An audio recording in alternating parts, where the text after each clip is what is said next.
Number plates के नाम पर सियासत चमकाई जा रही है। मामले पर शर्जील इनाम मेमन का मौके सामने आ गया। मीडिया से गुफ्तगू में कहा, अपोजिशन सियासत चमकाने के लिए आवाम को गुमराह कर रही है। सीनियर सूबाई वजीर ने कहा कि जाली नंबर प्लेट पर क्रैक डाउन हो रहा है तो किसी को क्या इतराज है। सख्त फैसले कभी पॉपुलर नहीं होते। एम की बात एक कान से सुनकर दूसरे कान से निकाल देनी चाहिए।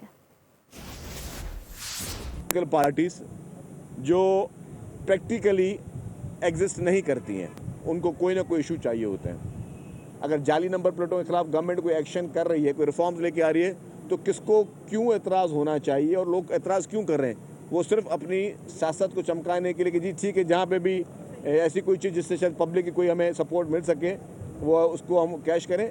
मुश्किल फैसले कभी भी पॉपुलर नहीं होते। ये जमातें सिर्फ और सिर्फ अपनी सियासत चमकाने के लिए लोगों को गुमराह करते हैं, अपनी सियासत चमकाने के लिए लोगों को गलत राह पे लेके आते हैं और गलत किस्म के प्रोपेगेंडास करते हैं। मैं इनको हमेशा कहता आया हूं कि एमक्यूएम की बात को एक कान से सुनो, दूसरे कान से निकाल दो।